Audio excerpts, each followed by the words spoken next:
This is the book of Matthew, chapter 24, verse 6, and it reads, "And ye shall hear of wars, or rumors of wars. See that ye be not troubled, for all these things must first come to pass, but the end is not yet." Matthew 24, verse 7, "For nation shall rise against nation, and kingdom against kingdom. And there shall be famines, and pestilence, and earthquakes in divers places." Shalom. First and foremost, I'd like to give all praises and glory and honor to Yahweh Ba'Shem, Yahweh Shai Ba'Shem, Wakar Kadash, and the Heavenly Father. True name is Yahweh, and His only begotten Son Ba'Shem, in the name of Hamashiach Yahweh Shai. Those are their true names in ancient Paleo Hebrew, the Lashon Kodash, the Holy Tongue, and I say Barak Thumb to the elders and apostles, Wa'akwa, when I say Shalom. And this is a sit-down lesson of the World War III news updates.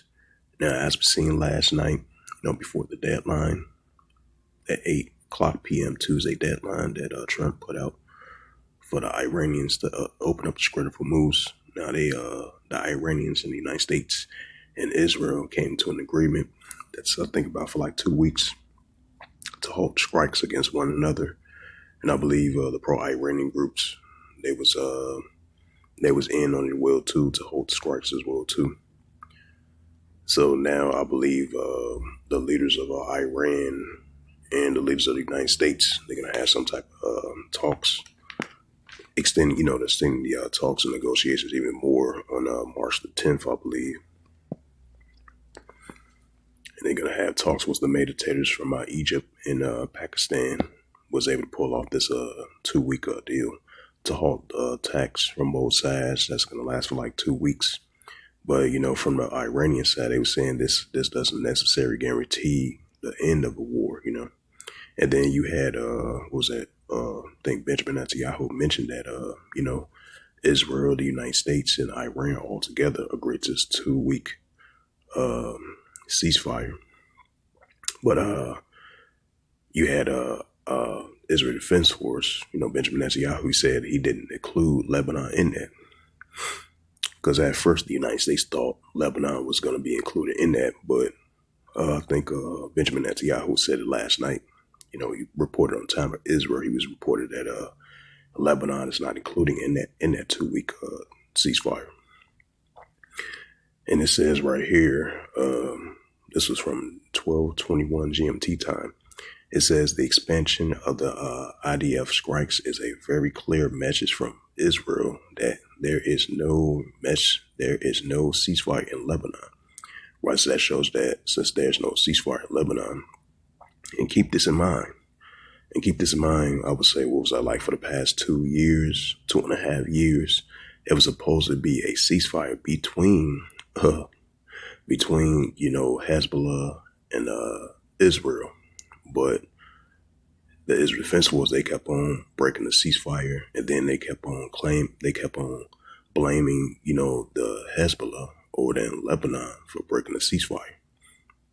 And they've been using some unconstitutional, unrighteous strikes against Hezbollah, So that shows who's in the wrong right there, That lets you know that that's what you call unrighteous decrees, like it says in the book of Isaiah 10 and verse 1. So now that Benjamin Netanyahu, he'd agreed to the talks, with Iran and the United States, all them three together, agreeing to a ceasefire deal, a double agreement on both sides. So, but now you have the Israel Defense Force, Benjamin Netanyahu, his cabinet was saying that the deal, that 2-week ceasefire deal, was they going to extend the talks between, the side from the United States and Israel as well too. And all three sides, they're going to come to have some more talks to potentially extend, the ceasefire potentially even more 2 weeks. But as of right now, it still stands at, ceasefire for 2 weeks, halting attacks, throughout the Persian Gulf, throughout the Middle East, throughout the Arab countries, throughout, that region, But in the meantime, you had Benjamin Netanyahu, like I mentioned again, he quoted, as he was talking last night, he was saying that in that 2-week ceasefire deal between Iran, the United States, and Israel. They didn't include Lebanon in there. And it says the IDF, the expansion of IDF strikes is a very clear message from Israel that there is no ceasefire in Lebanon. The RT correspondent Steve Sweetney says that as a reporting on the situation in the Lebanese capital Beirut. So I'm gonna play this video clip so he'll give you more details about it. Because you still got airstrikes taking place, and you still got that ground operation from the Israel Defense Force against Hezbollah over there in Lebanon. Well, I'm just recording something very quickly right now. I'm in central Beirut. I just walked through down. Hello, Moto.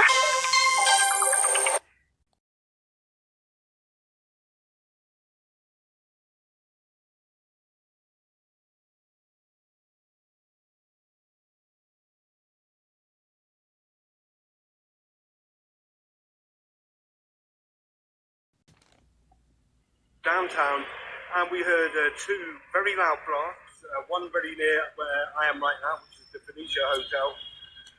It seems that Israel is striking now across Beirut. This comes after a supposed ceasefire was agreed between Iran and the United States, mediated in Pakistan. Now, this was supposed to have included Lebanon. The text actually says that it includes Lebanon. This has been confirmed by the Pakistani side. However, the Israeli Prime Minister Benjamin Netanyahu disagreed. He said that it didn't include Lebanon, and Israel has, in fact, escalated its bombing, starting in the early hours of the morning with a massacre in a cafe in the port city of Sidon. This is an area north even of the Zarani River. We believe the preliminary report suggested at least 8 people were killed in that blast, more than 20 people wounded. But now it's there's some suggestion that that death toll has risen. Then again in Tyre district, again in the south, an attack on an ambulance in which 4 people were killed. Now the situation now is incredibly tense here. People are incredibly nervous. These blasts are happening outside the normal target area, the southern suburbs of Beirut, although of course that again has been targeted. This is a very clear message that there is no ceasefire here in Lebanon. Now, again, as the confusion unfolded, in the early hours of the morning, people started packing their bags. The 1.2 million people are displaced in Lebanon, don't forget. People started packing their bags and heading towards the south. So those roads towards the south, towards Sidon, were gridlocked. People did make their way back, but again, of course, there has been bombing across the south, in the Tyre district, the south of Lebanon, and also in Bekaa. Now, Hezbollah on Wednesday afternoon, they did issue a statement saying that people shouldn't head back to those villages, that they still remain vulnerable to Israeli attack. I think there's something happening now. We're just going to try and make our way to safety. However, it's very clear now, a very clear message from Israel is that there is no ceasefire. There we go. There is no ceasefire in Lebanon, and what we're seeing now is this escalation in strikes. Yep. So as you heard it from the correspondent right there, he stated Benjamin Netanyahu didn't include Lebanon in that deal, that 2-week ceasefire between Iran, Israel, and the United States. But Lebanon was not included, as Benjamin Netanyahu stated as a correspondent, as he spoke about that. So they says it's still a tense situation over there in like the suburbs of Beirut in southern Lebanon, because you still got that ground operation from the Israel Defense Force, what they did last month and all the way into now. So best believe you still gonna have some heavy strikes over there in the suburban part of Lebanon, in the southern part of Lebanon, the south of Lebanon. So I'm gonna read that again. This is the book of Matthew, chapter 24, verse 6. It says, ye shall hear of wars and rumors of wars, right? That's what we're hearing, wars, rumors of wars. Despite the fact that 2-week ceasefire. And then, and I was thinking my man too before I started this video recording. And you had, last night, Donald Trump was talking about, and then you had Pete Hegseth. He had made an early briefing earlier this morning. I think the Defense of War, which is Pete Hegseth, is part of that. You know, he was saying that, the United States showed mercy. Like, how's that mercy? And then Iran was giving y'all hell, was giving y'all the fight, even though y'all was heavy bombing them. But Iran, you got to give it to Iran. They gave it up a fight, They never gave up. And the United States, they throw it in the white towel. Talking about, then Donald Trump was talking about when he spoke last night. This might be potentially a golden age in the Middle East. No, it's not, nigga. No, it's not, nigga. Hey, because you had tensions are still heating up over there in Lebanon. So how's this a golden age in the Middle East? Hey, anything can pop off, and anything can happen in the next 2 weeks. You never know. I'm just saying that it's the spirit. But that shows you that we still gonna be seeing. You still gonna be seeing proxy wars and tensions heating up over there in the Middle East. Hey, because as I mentioned again, Benjamin Netanyahu said, he quoted last night. He said, even though we agreed to that 2-week ceasefire with Iran and the United States, Israel, but he said Lebanon is not mentioned in that deal. So they said there's no ceasefire. There's no ceasefire between Hezbollah or Israel.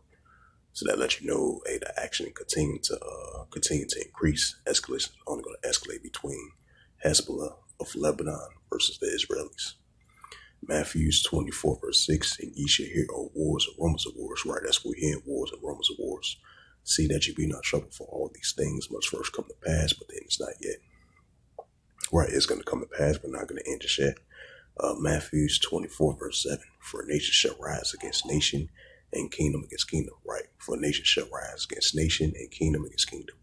Right, that's what we're seeing, nation shall rise against nation. And we're seeing the Israel Defense Force versus Hezbollah over there in Lebanon. That's what you call nation shall rise against nation and kingdom against kingdom. And there shall be famines and pestilence and earthquakes in diverse places. And this is the book of Luke 21 and verse 25. It says, there shall be signs in the sun and the moon and the stars, and upon the earth disgressive nations will perplex where you weren't. Right, so there's still going to be disgressive nations will perplex where you weren't, which that's only going to continue to increase. Because as Benjamin Netanyahu stated that, he said Lebanon is not included in that deal. So there's no ceasefire over there in Lebanon. So that's what we're seeing, disgressive nations will perplex where you weren't. And this is the book of Mark, chapter 3, and verse 24. It says, and if a kingdom be divided against itself, a kingdom not stand. Right, so if a kingdom be divided against itself, a kingdom not stand. So we're going to be seeing a modern day kingdom against modern day kingdom. So they're going to continue to be rising against one another. Verse 25, and if a house be divided against itself, the house cannot stand. Right, because you still got division in the house, division between the European Union and NATO versus America. These supposed to be allies. They still got infighting between one another. Hey, what's that? Revelation 17 verse 16, the beast shall hate the war. Especially with the Russia-Ukraine situation and the European Union, NATO, you still got individual tensions of that, who should spend the most military spending. Because Donald Trump said that, so that's in the house. That's what you call in-house dividing, in-house division between these Edomite nations, especially within NATO. Despite the fact they are allies, you've been having infighting division. Because you got the United States as part of top lid of NATO, So you got these infighting division of NATO and the European Union. While at the same time, they still versus Russia and Belarus, and all these are Edomite nations. So if a house be divided, the house be divided itself cannot stand. Now I'm going to get to that news article. Now, finish with that. Bring up that news article from North Korea, which I did a sit-down lesson on it yesterday.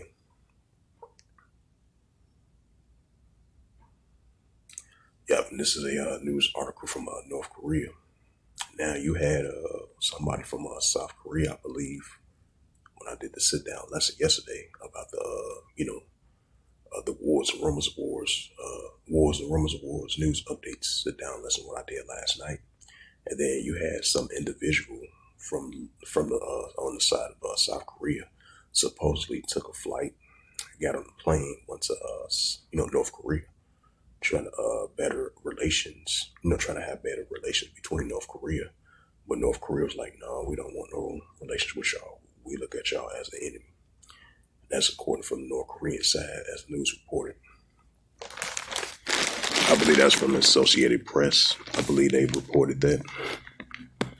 And from Reuters as well, too. And this is a news article, so I just want to add a side note to that.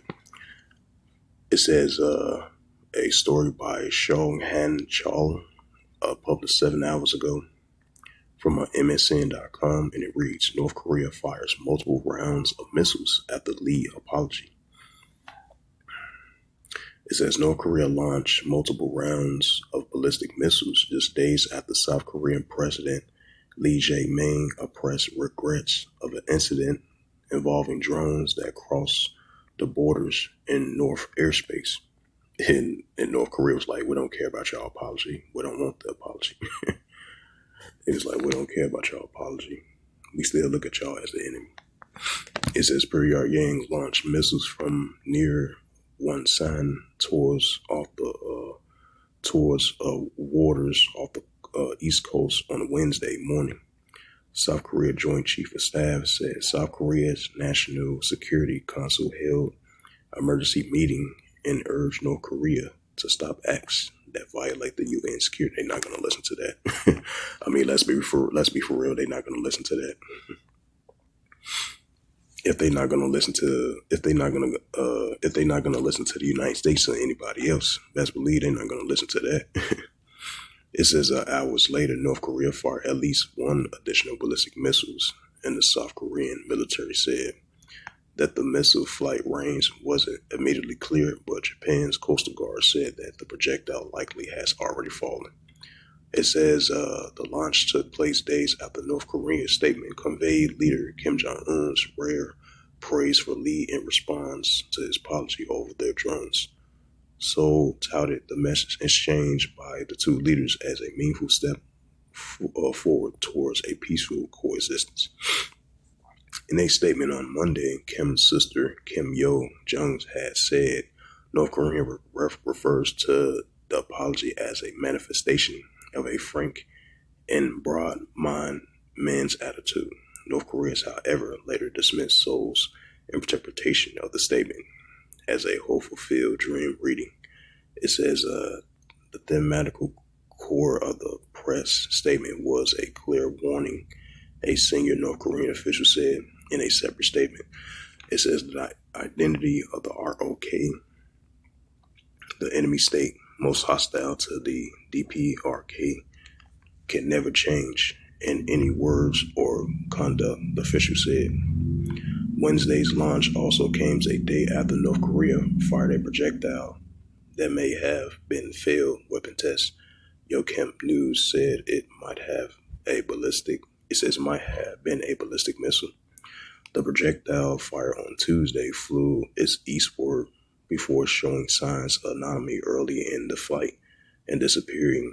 And Yokem said that the short-range missiles launched early Wednesday flew about 240 kilometers and 150 miles. The back-to-back projectile launch highlights the challenges facing Lee May-young government, even as it takes a series of measures aimed at reducing tensions. That's not going to happen. Even if y'all take measures to reduce tensions, that's not going to happen. Hey, Kim Jong-un and his army, man, and they still going to be in that warlike mindset. Like it says in the book of Joel, the 3rd chapter, wake up the mighty man, let all the men of war draw near, let them come up, and that's what we're seeing. It says improving ties with his nuclear-armed neighbor.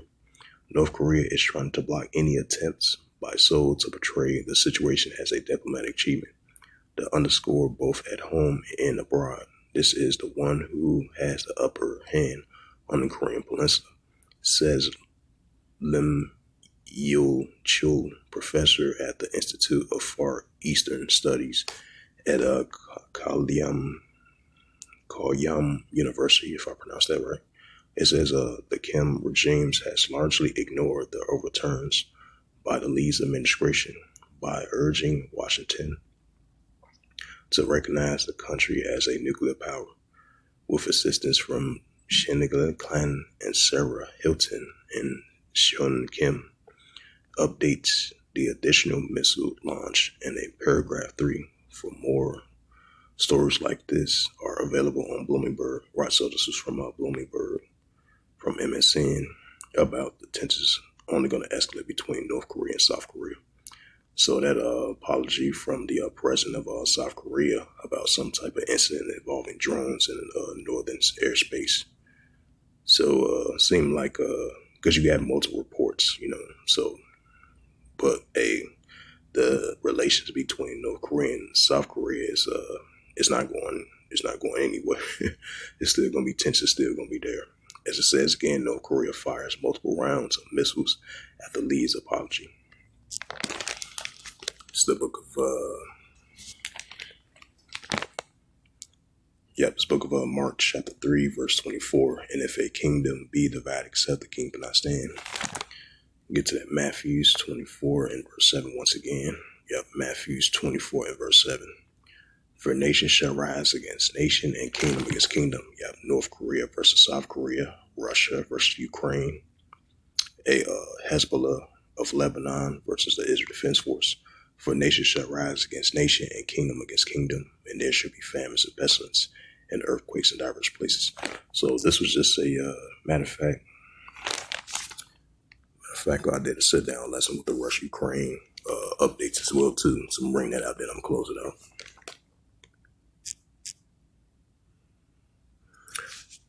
It says 1 day ago, it says Russia unalived 4 people overnight as a Ukraine drone targeted oil infrastructure.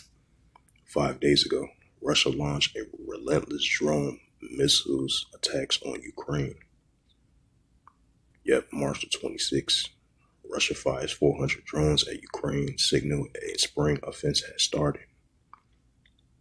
I believe Ukraine did their offense as well too.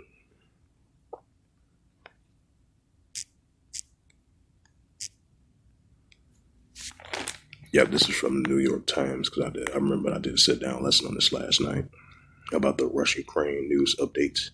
It says, from the New York Times, published 1 day ago, Ukraine ramp up attacks on Russian oil, amending the curb on Iran war windfall, even though they agreed to a 2-week ceasefire between Iran and United States and Israel.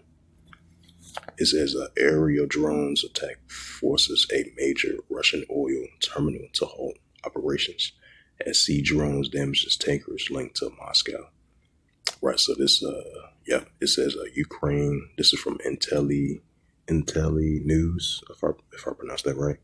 It says Ukraine drone strikes surpass Russia as a production ramping up despite Ukraine launched more cross-border drone strikes than Russia in March for the first time since the war began in 2022, signaling a shift potentially. It's the book of Ezekiel, chapter 38 and verse 4. Right, while the tensions are heating up between Russia and Ukraine as well too. So despite that 2-week ceasefire between Iran and Israel and the United States, but you still got this heating up over there in Lebanon. Benjamin Netanyahu said he didn't include Lebanon in that deal.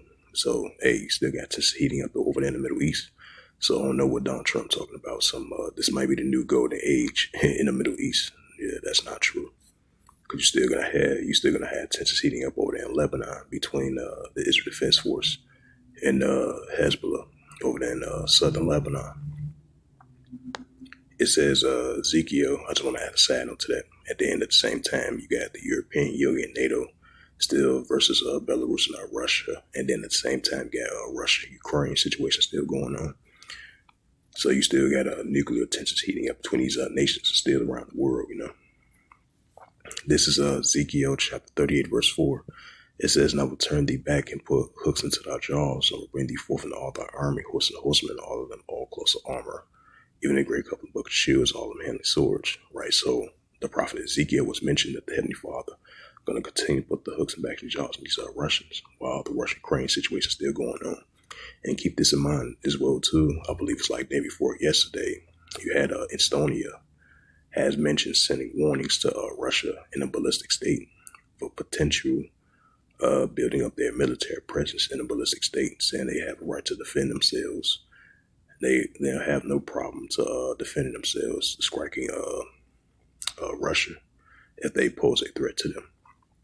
So that shows you that throughout the years, recently, the on and off back and forth tensions have been heating up between neighboring allies of NATO and the European Union versus Russia, been heating up. So NATO, between NATO and Russia is only going to heat up, So that goes into that Ezekiel the 38th chapter, verse 4, because Russia is still going to continue to be in that warlike mindset.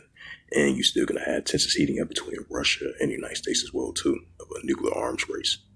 So with that, hopefully this sit-down lesson was edifying of the World War III. You have World War III news updates as of April the 8th, 2026 on this Wednesday morning. So with that, I'd like to give all praises and glory and honor to Yahweh Ba'Shem, Yahweh Shai Ba'Shem, Rakar Kadash, and the Heavenly Father. True name is Yahweh, and His only begotten Son, Ba'Shem. In the name of Hamashiach Yahushai, those are the true names in the ancient Paleo Hebrew, the Lash Kadash, Holy Tongue. And I say Barak Thumb to the elders and apostles, while Akim Akwa. Until next time, I would say Shalom.